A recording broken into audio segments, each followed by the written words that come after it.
Assalamualaikum warahmatullahi wabarakatuh. Hai, apa kabar teman-teman? Semoga kalian tetap sehat, tetap semangat, dan tetap ceria. Pada hari ini, kita akan belajar tentang surat Al-Ikhlas. Pada minggu lalu, kita sudah belajar tentang surat Al-Fatihah, surat An-Nas, dan surat Al-Falaq. Dan semoga kalian masih ingat ya materi minggu lalu. Jangan dilupakan ya teman-teman. Dan pada hari ini kita akan belajar tentang surat Al-Ikhlas, tentang isi kandungannya dan cara membacanya yang benar ya. Sebelum kita mulai pelajaran hari ini, ada baiknya kita baca doa terlebih dahulu ya, supaya pelajaran hari ini dapat kalian terima dengan baik. Baiklah, kita akan langsung mulai. Bismillahirrahmanirrahim. Raditu billahi robba wa bil islami dina wa bi muhammadin nabiyya wa rasula rabbi zidni ilma warzuqni fahma amin. Nah, setelah kalian berdoa, kita akan memulai dengan membaca surat Al-Ikhlas ini secara tartil ya. Kalian bisa ikuti di rumah.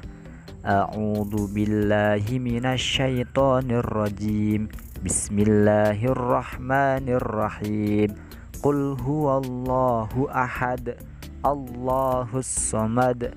Lam yalid wa lam yulad wa lam yakul lahu kufuwan ahad. Shadaqallahul azim. Nah, setelah itu kita akan belajar artinya ya. Jadi silakan kalian simak baik-baik. Dimulai dari ayat pertama. Qul huwallahu ahad. Katakanlah Muhammad, dialah Allah yang Maha Esa. Allahus samad. Allah tempat meminta segala sesuatu.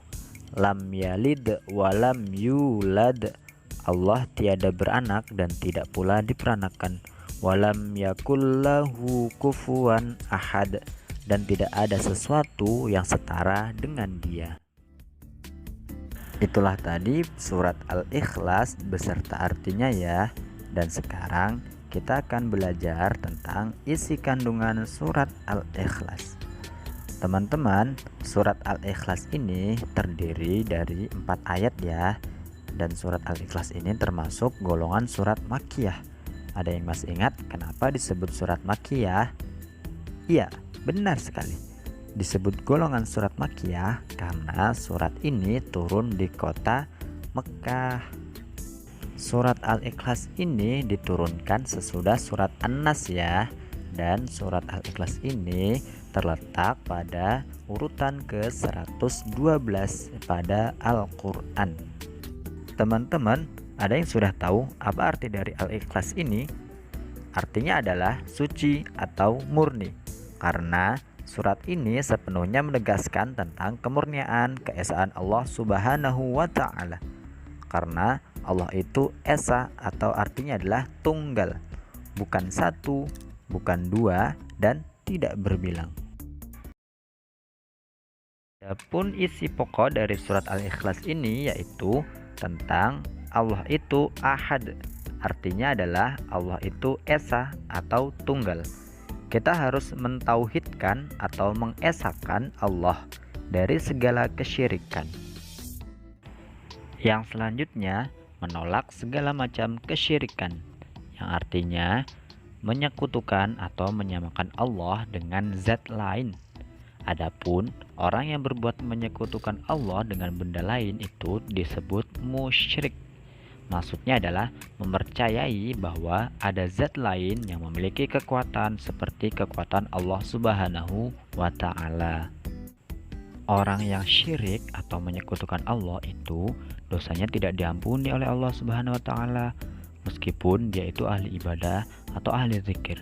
Jadi ketika kita rajin sholat, rajin ibadah, rajin belajar, tetapi kalau kita menyekutukan Allah, itu percuma teman-teman. Amal ibadah kita tidak diterima oleh Allah dan dosa-dosa kita tidak diampuni oleh Allah Subhanahu wa Ta'ala. Nah, yang selanjutnya Allah Subhanahu wa Ta'ala itu tidak mempunyai anak dan tidak mempunyai orang tua. Itulah kenapa Allah Subhanahu wa Ta'ala itu Maha Esa atau tunggal, karena Allah itu tidak punya anak dan tidak pula diperanakan. Yang terakhir, tidak ada sesuatu apapun yang menyamainya, baik itu kekuasaannya, kerajaannya, kehebatannya, dan lain sebagainya.